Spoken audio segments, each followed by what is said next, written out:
Bueno, y sin duda un segundo tema que es motivo o subproducto de este rechazo a la ley eléctrica, la reforma, pues es básicamente el rol que tomó la oposición, en donde básicamente este frente de la alianza opositora del PAN, PRI, PRD y Movimiento Ciudadano, cosa que se vio también muy bien de parte de Dante Delgado, que dejaron a un lado sus diferencias con la alianza para poder en este caso hacer un frente, pues nos trajo cosas interesantes, nos replanteó el término de sí se puede y básicamente sacó a la palestra personajes como por parte del PRI a Ildefonso Guajardo, quien dicho sea de paso, por lo que dijo incómodamente para el presidente, pues ya fue acusado por el propio mandatario en una mañanera como un traidor a la patria, un vendepatrias por haber hecho lo que dicen que hizo.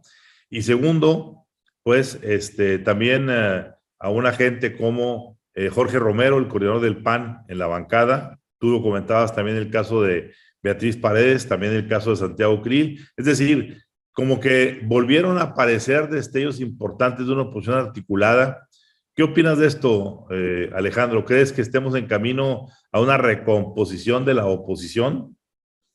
Definitivamente es una oportunidad de oro para la oposición, Ramón. El presidente se ha dedicado a minimizar a la oposición de una forma sistemática, al grado de candidatear al compañero Chumel, ¿sí? Ha dicho incluso que lo consideren, que sería un buen candidato de la oposición. Bueno, así de seguro se sentía el presidente de que no tenía una figura enfrente de él que pudiera un poquito ponerse al nivel del debate, ¿no? Este debate de la reforma energética es una oportunidad importantísima para los partidos de oposición. Renacen. La verdad es que no existían en el mapa político. Igual que tú, Ramón, me llama mucho la atención cómo se alinea Dante Delgado con estos otros dos partidos, cómo el show mismo que procuró Morena para la reforma eléctrica también fue un show para ver discursos. Teníamos años de no ver el canal del Congreso. Yo creo que hay gente que ni siquiera sabía que existía y empezamos a ver discursos. Alex, en domingo de Semana Santa, imagínate. 100%, es decir, el presidente les otorga este rating, se da esto y la gente empieza a hablar de Ildefonso, empieza a hablar de Triana, empieza a hablar de Romero, empieza a hablar de Lili Téllez. Creo que es una oportunidad de oro para la oposición. Creo que si se mantiene esta coordinación se puede lograr algo. No lo que sucede en Morena. Ricardo Monreal ya dijo a sus compañeros de Morena que paren esa campaña de ataque de vendepatrias porque no le dejan espacio para los acuerdos y la negociación con los demás partidos.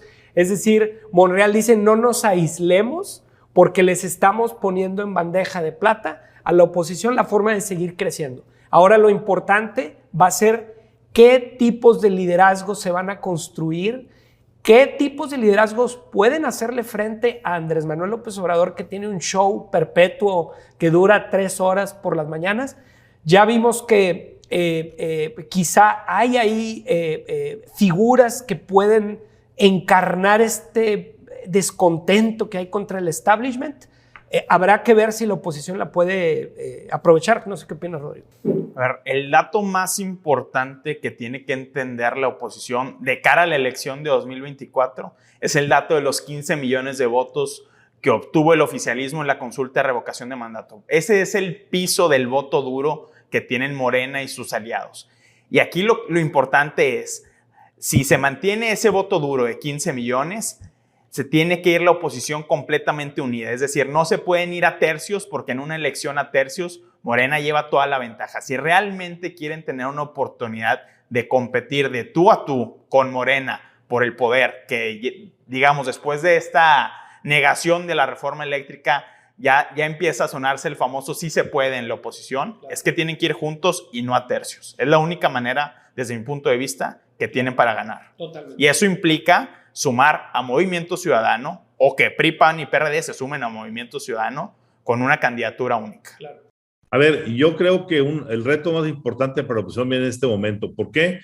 Porque una oposición que ya demostró que puede hacer algo para frenar los deseos autoritarios de un presidente como López Obrador, y que tiene capacidades para poder articularse, van a empezar a llover todo tipo de insidias, intrigas entre ellos para tratar de romperlos y debilitarlos. Van a venirse inevitablemente las presiones para sacar de trapitos al sol a media docena de personajes. Ahorita habíamos mencionado aquí algunos de ellos, tratando de desacreditarlos y de hacer que básicamente se sientan que unidos no van a ser tan fuertes, que los pecados de unos serán la derrota de los otros. Es decir, aquí de la inteligencia de los líderes de la oposición, de los líderes de los partidos, dependerá si esto puede llegar a un buen término, pero lo más importante de todo, ponerle una cara a esa oposición. De nada sirve tener una oposición articulada si no existe un rostro que vender. Y ese rostro no aguanta más allá de septiembre, octubre de este año para que aparezca en el firmamento, 1, 2 o 3 para que empiecen a manejarse, a calentar el ánimo, a tratar de... Ahorita el único elemento viable es un apellido, ni siquiera un nombre de personaje, es un apellido, el apellido Colosio. El único que aparece en las encuestas como realmente contestatario de la popularidad o de la supuesta popularidad de una anticlimática Claudia Sheinbaum o de un enigmático Marcelo Ebrard, pues es Colosio. Y de parte también dentro de Morena, pero dentro de Morena, fuera de Morena, por así decirlo, tenemos a el propio Ricardo Monreal. Pero fuera de eso no aparecen. Se ha mencionado por ahí, hoy consideremos a Lili Tellez, que ahí está, y siempre ha sido una sorpresa agradable el escuchar sus intervenciones, y empiezan a aparecer, hoy han dicho, volteen a ver Ildefonso, Alito levanta la mano. Es decir, todo está desarticulado. Habría que sentarse para empezar a ver las reglas del juego con las cuales la oposición, como bien decía Rodrigo, pueda hacer un frente único y no buscar tercios y salir con un candidato de unidad. Y eso yo creo que si bien va a estar cuesta arriba, no es imposible. Ramón, creo que ya hay un mecanismo que ha puesto sobre la mesa un analista que es Pablo Macluf, que es muy cercano a la oposición. Dice, lo que se tiene que hacer dentro de la oposición es que haya una elección primaria organizada y vetada por el INE.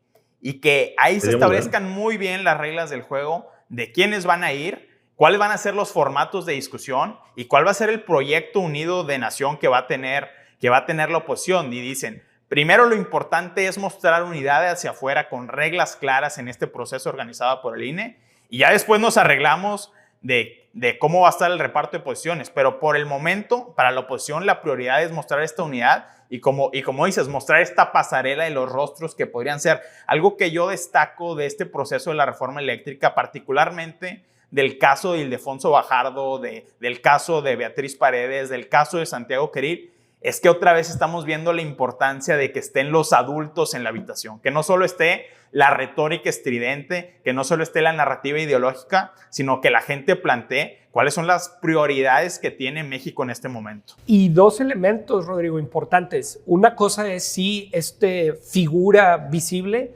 pero otra cosa está en dos elementos que tiene muy aceitados Morena. La operación electoral y territorial, es decir, ¿quién es capaz de esta oposición de construir una operación electoral para al menos llegar a ese piso de votos de 15 millones? Y por otro lado es la operación de comunicación y mediática. Sabemos que Morena ha construido un ejército de bots, un ejército de influenciadores muy bien aceitado, con cantidades de dinero impresionantes metidas. Lo podemos ver en redes, hay una declaración de un personaje de Morena y rápidamente inunda las redes por medio, si quieres tú, de gente que realmente es seguidor, pero esa parte no la tiene la oposición.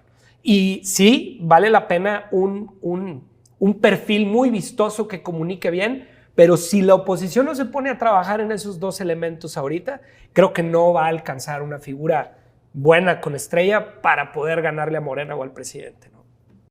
Pues esperemos que estos esteroides que la fallida reforma eléctrica o la detenida reforma eléctrica de la oposición le dio a todos estos partidos sea una plataforma real para poder replantear el 2024, que inevitablemente pasará por este próximo junio. Vamos a ver qué sucede con las famosas 6 gubernaturas, por el del año próximo, donde están Estado de México, Oaxaca, ese tipo de, también de gobernaturas importantes, la de Estado de México sobre todo, y bueno, pues habrá tiempo más para poder seguir analizando este tema. Por lo pronto, pues punto bueno para la oposición.